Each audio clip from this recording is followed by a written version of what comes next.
Hola a todos, soy Marce Gómez y me da muchísimo gusto poder estar impartiendo este taller, que es un proyecto muy especial ya que es un proyecto colaborativo entre el equipo de adjudicación de CIMUDE Madrid 2022 y en esta ocasión el Nacional de Colombia. Muchísimas gracias al Nacional de Colombia por la invitación, genuinamente es un placer poder estar con ustedes.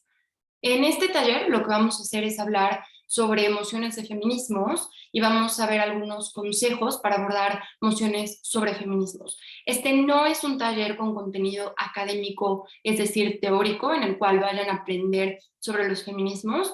Ya existen varios talleres sobre esto, les recomiendo sobre todo ver uno hecho previamente para la palestra y la organización del torneo TADO, que es sobre teorías feministas. Este es sobre cómo abordar esas nociones y una importante aclaratoria, estas solo son recomendaciones sobre cómo creo que se pueden abordar las nociones, para nada es la forma en la que se tienen que abordar todas las nociones. Lo que se busca con este taller es que sientan mayor comodidad al presentarse estas nociones y que sientan que están mejor preparadas para las mismas. Lo que vamos a ver primero es cómo nos preparamos para mociones que tienen temas de feminismos, cómo analizamos las nociones de feminismos, después cómo debemos explicar los conceptos y teorías que estamos presentando en este tipo de debates, sobre todo si creemos que tienen que ver con conocimiento especializado o con conceptos técnicos. Vamos a ver cómo se hacen cierto tipo de caracterizaciones en estas mociones que pueden hacer que nuestros discursos sean mucho más persuasivos. Vamos a hablar sobre los impactos particulares a estas mociones. Vamos a hablar sobre la importancia y la ponderación de nuestros argumentos. Y por último, sobre el impacto social de este tipo de emociones, que creo que es algo genuinamente importante. Entonces, en primer punto, ¿cómo nos preparamos para abordar mociones sobre feminismos? Creo que es sumamente importante entender que los temas relacionados con la justicia de género y los temas relacionados con feminismos son igual de complejos y sobre todo igual de relevante que cualquier otra temática que vemos en debate parlamentario. Es decir, así como nos preparamos para debatir mociones de economía, leyendo papers, leyendo noticias o profundizando nuestro conocimiento a través de cierto tipo de medios como por ejemplo podcasts, es muy importante que hagamos lo mismo en mociones y temas sobre justicias de género, porque tenemos que entender las teorías que hay detrás, tenemos que tener acceso a ejemplos prácticos y esto va a hacer que podamos preparar mucho mejor nuestros casos cuando tengamos este tipo de mociones. En este sentido, creo que la preparación antes de los torneos es fundamental y hay varias cosas que les recomiendo hacer para tener una mejor preparación en temas relacionados a feminismos. Primero, es fundamental tener una diversidad en relación a las fuentes y corrientes. Esto se debe a que, como ya han escuchado, hablamos de feminismos, al reconocer que hay múltiples corrientes que muchas veces tienen opiniones que contrastan y que son en ocasiones radicalmente diferentes. Por eso es importante tener acceso a una diversidad de fuentes para poder contrastar estas ideas, pero también para tener un conocimiento significativo sobre todo tipo de ideas. El entender diferentes corrientes nos va a dar herramientas suficientes para poder abordar diferentes tipos de emociones, sobre todo cuando las emociones lo que están haciendo es chocar teorías feministas o chocar cierto tipo de approaches feministas. Creo que para esto podemos hacer diferentes cosas, como seguir páginas feministas en, por ejemplo, redes sociales. Creo que las redes sociales como Instagram, como Facebook, como Twitter ayudan a que podamos tener información accesible que muchas veces no es tan compleja, pero también acceder a contenido audiovisual como son podcasts, documentales, series, porque sobre todo para las personas a las que puede costarles más trabajo leer, son mucho más accesibles en términos de lo que puedes estar haciendo mientras los estás escuchando o el nivel de entretenimiento que pueden tener y así puedes aprender mientras estás probablemente pasando el tiempo de una forma cómoda. Creo que también es importante leer papers académicos y artículos, porque esto es lo que nos permite profundizar en la teoría y tener un conocimiento que pueda sustentar de forma académica lo que estamos presentando. No creo que uno sea más importante que el otro, sobre todo cuando hablamos sobre temas de feminismos, es súper importante dar el reconocimiento a la construcción social del conocimiento y cómo las diferentes mujeres o minorías de género pueden construir el conocimiento a través de medios alternativos a los académicos, pero creo que tampoco es necesario dejar atrás los papers o publicaciones académicas.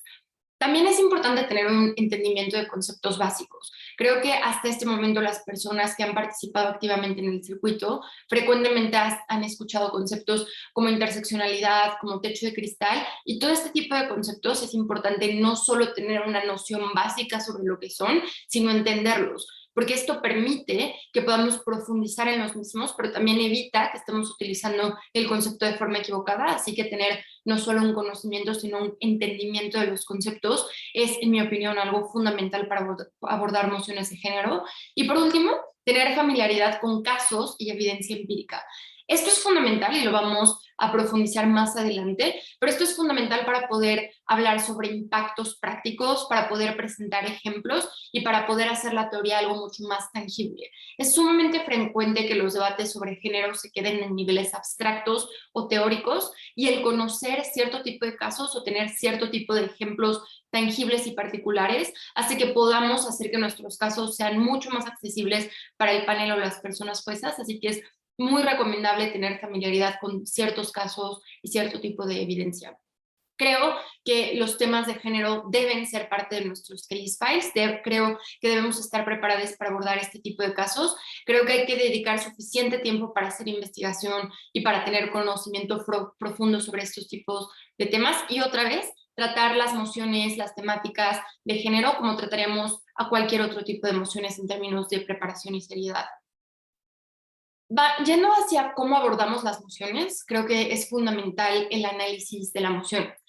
Creo que en general las mociones que son sobre feminismos hacen diferentes cosas. Uno es poner en choque diferentes corrientes teóricas, y para esto lo mejor que podemos hacer es tener conocimiento sobre estas mismas corrientes, entendiendo cuáles son sus posturas principales, qué es lo que las hace diferentes a otras, cuáles son sus principales beneficios y cuáles son sus principales daños, para así poder hacer una comparación mucho más efectiva sobre este tipo de corrientes, y cuando nos enfrentemos a este tipo de emociones, saber qué es lo que es exclusivo de una corriente, qué es lo que es exclusivo de otra corriente, y así tener el mejor debate posible. Entonces, para esto, fundamental tener un conocimiento por lo menos básico sobre diferentes tipos de corrientes, ya sea feminismos interseccionales, feminismos decoloniales, feminismos de ciertos grupos étnicos minoritarios, como feminismos afroamericanos, como feminismos negros, como feminismos indígenas.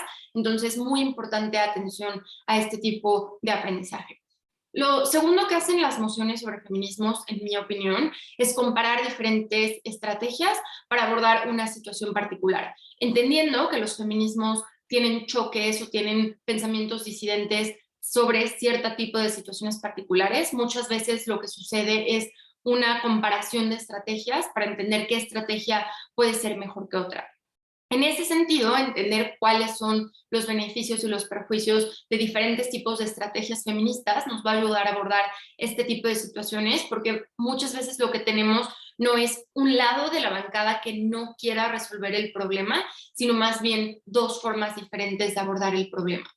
La tercera cosa que creo que hacemos cuando hablamos de emociones sobre feminismos es plantear soluciones para problemas específicos. Es decir, hay un reconocimiento de que existe en el status quo una situación problemática y que existen diferentes formas de abordar el problema. Y esto, otra vez, es algo que sucede en la vida real. El feminismo negro puede tener una forma muy diferente de abordar, por ejemplo, la falta de posibilidad de acceso a la educación que tendría el feminismo indígena, porque las cosmovisiones son diferentes, porque las vivencias particulares son diferentes, y en ese sentido lo que tratamos de hacer es qué visión del entendimiento de un problema en una situación particular puede ayudar más. Mucho énfasis en lo último. A veces no es necesariamente que una sea mejor que otra en lo abstracto, sino cuál de esas dos puede funcionar mejor en un contexto particular. Entonces, poder entender diferentes contextos y saber qué lente puede ser mejor para analizarlo es algo fundamental para abordar este tipo de emociones. Y lo último es cuestionar los resultados de una situación particular. Es decir, vamos a analizar políticas o programas sociales que ya existen y entender qué tan benéficos pueden ser para las mujeres, para las minorías de género o para un grupo particular y específico de mujeres y minorías de género. En ese sentido es hacer una evaluación sobre qué también se están alcanzando los objetivos particulares, qué también se está solucionando el problema o cuáles pueden ser las consecuencias negativas. Para este punto, creo que el conocimiento de la evidencia empírica es particular, porque saber cómo se han implementado cierto tipo de programas alrededor del mundo y cuáles han sido los efectos tanto positivos como negativos nos puede ayudar a abordar estas emociones de forma particular. Creo que es muy importante entender que en la generalidad es posible tomar posturas feministas en ambas bancadas del debate. Creo que un problema que suele haber en el circuito es que se considera que uno de los lados es un lado feminista y el otro no es un lado feminista.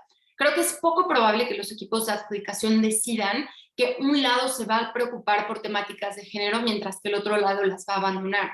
Creo que más bien lo que sucede es que hay diferentes formas de ver los feminismos que están en tensión. Por ejemplo, en la moción, en la creación de personajes femeninos en historias para niñas, esta casa prefiere los personajes aspiracionales en lugar de personajes relacionales. Podría parecer una moción que es feminista únicamente para un lado. ¿Por qué? Porque hablando de los personajes relacionales, las personas podrían tener la percepción de que entonces las niñas pueden identificarse con este tipo de personajes, porque a lo mejor en los personajes aspiracionales vemos cosas que no somos y los personajes tienden a ser, por ejemplo, niñas blancas, privilegiadas, mientras que los relacionales tienden a ser niñas que pertenecen a grupos minoritarios, que a lo mejor no están en una posición socioeconómica privilegiada y cuyos problemas, pues, pueden resonar más hacia las niñas que están viendo este tipo de programas. Inicialmente podría haber un choque interno al decir, si estoy en gobierno, estoy del lado equivocado de la historia porque los personajes aspiracionales no representan las necesidades de las niñas debido a que las niñas no se pueden identificar con esos personajes. Oposición es el lado feminista del debate.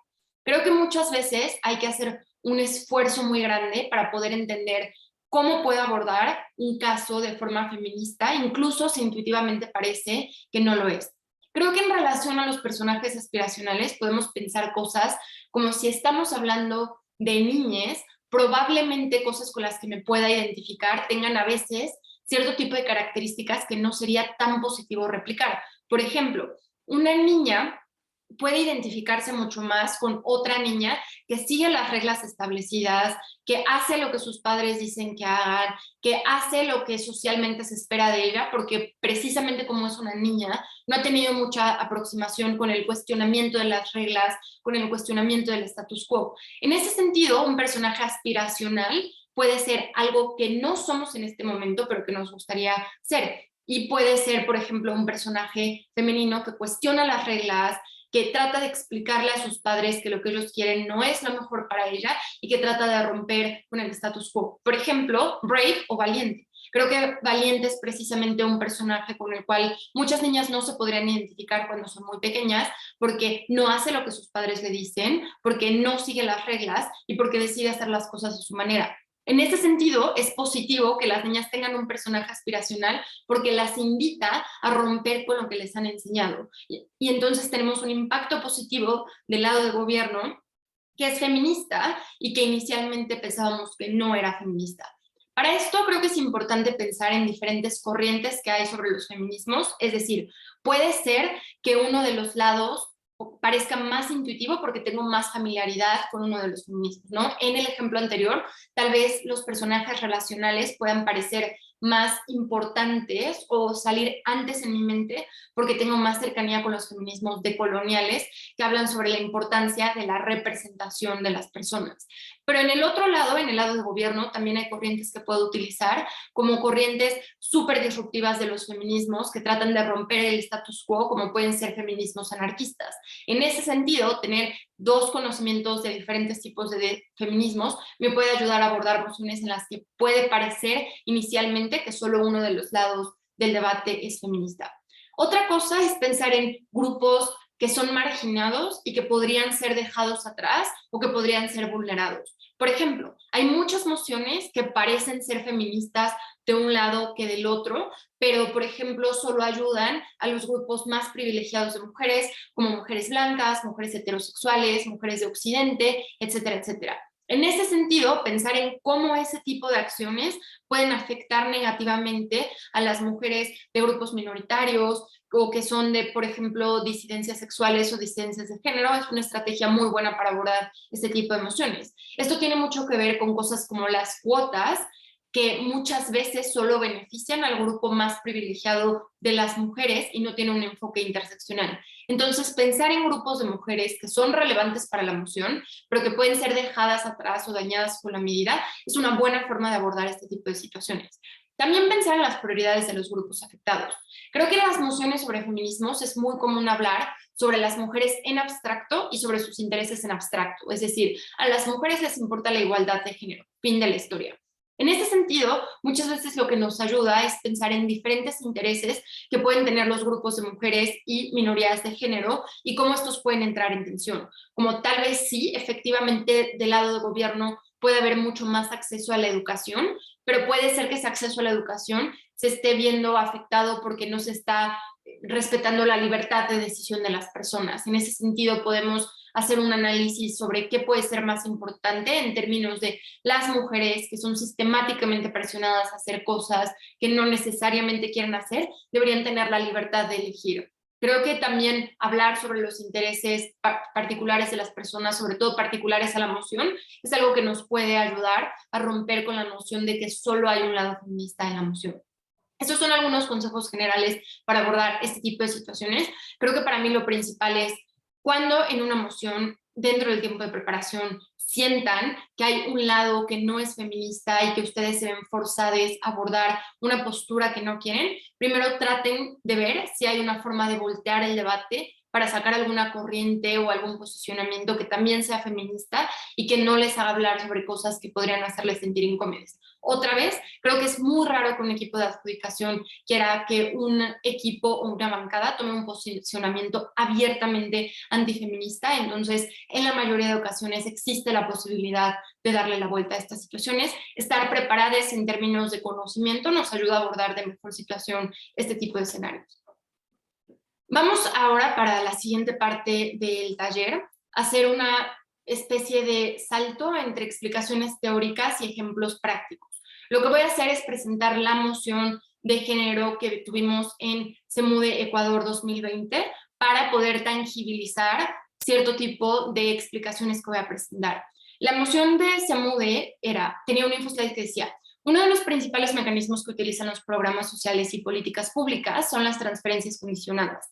Estas, en su mayoría, utilizan a una persona intermediaria para poder atender los problemas que busca resolver el programa. Por ejemplo, una política cuyo propósito es mejorar el entorno natural entrega una transferencia monetaria a las comunidades originarias bajo la condición de que protejan el medio ambiente y se comprometan a realizar obras comunitarias para su preservación y rehabilitación. Y la moción era: esta casa se opone a la implementación de políticas públicas y programas que ponen a la mujer como intermediaria en la resolución de problemas sociales. Por ejemplo, la pobreza, la educación, la alimentación y otros. El primer concepto teórico que creo que es importante abordar son las explicaciones de conceptos y teorías. Creo que es importante hablar sobre cómo en el circuito hispanohablante, como en cualquier otro espacio, existen diferentes niveles de implicación y conocimiento con teorías feministas y con temas relacionados con la justicia de género. Es decir, habemos personas que hemos estudiado significativamente teorías feministas o programas sociales o política de género. Hay personas que no tienen mucho conocimiento respecto a esto, pero que están interesadas y han leído al respecto. Hay personas que no han tenido una exposición con esta situación. Es importante recordar que en el formato de debate parlamentario el conocimiento específico debe ser explicado para poder ser valorado por el panel. En ese sentido, el conocimiento específico sobre feminismos debe ser tratado como cualquier otro tipo de conocimiento especializado y, por tanto, los conocimientos técnicos deben ser explicados y el conocimiento especializado debe ser expuesto de forma que sea entendible. Sobre el primer punto, esto significa que no podemos utilizar palabras aleatoriamente asumiendo que todas las personas saben lo que significa.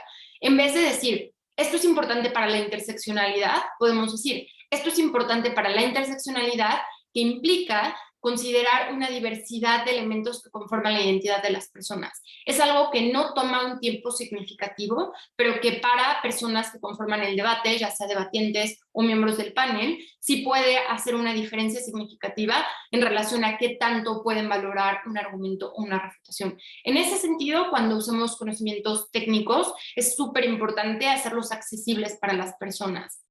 El segundo punto tiene que ver con exponer cierto tipo de conocimiento especializado de forma que pueda ser entendible. Es decir, no vamos a decir, esto ayuda con la teoría de la interseccionalidad, sino vamos a explicar qué es la teoría de la interseccionalidad y por qué esto es importante. Entonces, creo que lo principal cuando tenemos un grado de conocimiento significativo en relación a los temas de género y feminismos es en el prep time preguntarnos, ¿creo que la persona promedio, la persona votante informada puede tener acceso a este tipo de información? Si la respuesta es no, entonces puedo preparar una explicación o una definición. Si la respuesta es sí, entonces esto no es necesario. Si esto está un poco en el límite y no estamos muy seguras, si todas las personas pueden tener acceso, si el panel puede entenderlo, entonces creo que siempre es mejor presentar una explicación y no arriesgarnos a que no se entienda lo que queríamos decir con nuestro punto. Por ejemplo, en la moción previamente presentada, creo que hay dos conceptos particulares como únicos ejemplos que pueden ser utilizados en esta moción. Uno es la doble jornada que tienen las mujeres, es decir, una persona en gobierno puede decir que esto es problemático porque ahora el rol de cuidado es excesivo hacia la mujer y esto implica que hay una doble jornada. La mayoría de personas probablemente no entiendan lo que esto significa, entonces es mucho mejor explicar que este concepto se refiere a que las mujeres que trabajan tienen una jornada laboral remunerada que representa una gran proporción de la economía informal, pero a la vez tienen otro tipo de trabajos dentro de casa por el que no reciben ningún pago. Esto significa que tienen dos tipos de responsabilidades significativas: el trabajo que hacen fuera de casa y que tienen una remuneración, y el trabajo que hacen dentro de casa y que muchas veces no tienen una remuneración. Este tipo de explicaciones hacen que personas que tal vez no están tan familiarizadas con la economía de cuidado puedan entender el concepto de doble jornada. Ahora, también puedo utilizar la teoría de la economía de cuidado para sustentar una argumentación relacionada con el concepto anterior. Si yo únicamente hago alusión a esta teoría o asumo que las personas tienen conocimiento de esta teoría, probablemente mis argumentos no sean tan persuasivos.